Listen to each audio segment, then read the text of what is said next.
दो राज्यों गुजरात और हिमाचल प्रदेश के विधानसभा चुनाव के नतीजों को केवल हार या जीत के तौर पर नहीं देखा जाना चाहिए, बल्कि भाजपा दिल्ली के मुख्यमंत्री अरविंद केजरीवाल का इस्तेमाल करके किस तरह से चुनावी मॉडल के नाम से जनता को गुमराह कर रही है।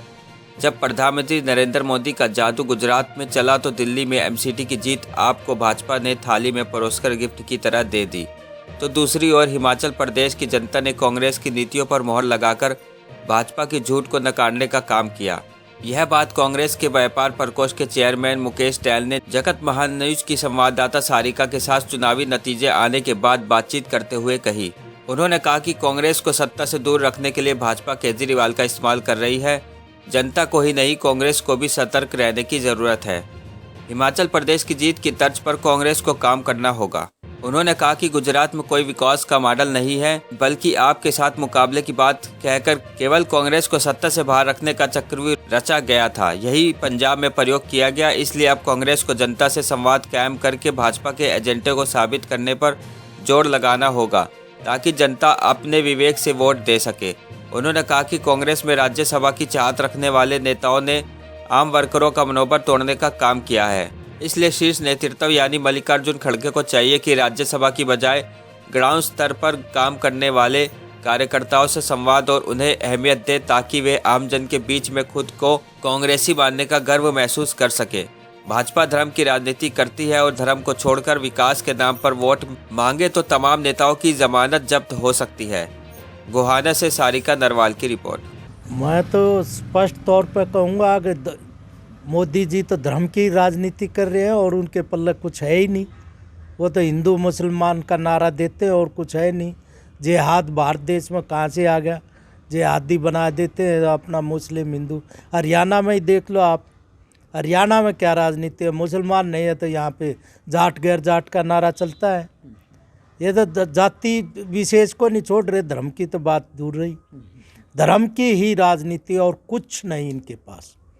हरियाणा में यदि धर्म के नाम में लड़ाई नहीं करे तो इनकी 4 सीट आती थी हरियाणा में, वो भी 2 रह जाएंगे। नेताओं अपने चारों तरफ एक टीम को रखना चाहिए, चाहे वो पार्ट टाइम ही रखे, परमानेंट पद ना दे, जो लोगों के बीच में रहते हैं। जो इनके चारों तरफ टीम रहती है वो तो वहाँ राज्यसभा के सदस्य बनने तक सीमित है और बाकी उन लोगों का फील्ड में कुछ ऐसा नहीं है। उनसे इग्नोर करके बाकी तो कांग्रेस के नेता, सीनियर नेता राहुल जी मेहनत कर रहे हैं। खड़गे साहब आए हैं, उन्होंने सब कुछ बदलने की कोशिश कर रहे हैं।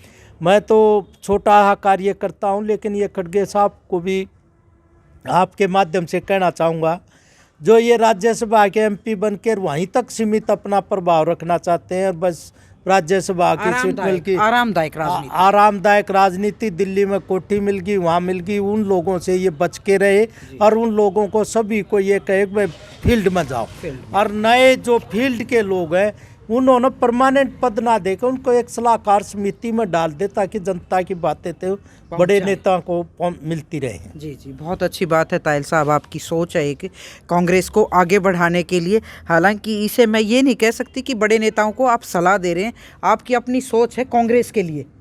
एक तरफ है कि भी कांग्रेस तभी आएगी जब ये चीज़ें हों, आप जैसे लोग सलाहकार समिति में हों, आप जैसे नहीं तो आपसे और थोड़े से सीनियर हों, आप भी एक वर्कर रहे हैं अच्छे एक ग्राउंड लेवल पे, तो ये एक चिंता है कांग्रेस के लिए। और ताहिल साहब जैसे लोगों की भी चिंता साफ है और बहुत सारे जो कांग्रेस के पुराने वर्कर वो भी चाहते हैं कि उनका भी दोबारा से राज आए।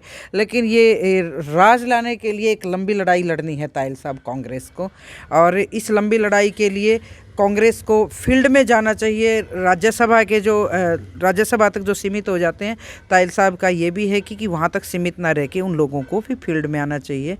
हम आपकी बात के बिल्कुल रखेंगे इन चीज़ों को, और हमारा ये प्रयास रहता है कि तमाम राजनीतिक दलों के लोग अपनी राय लोगों तक पहुँचाएँ।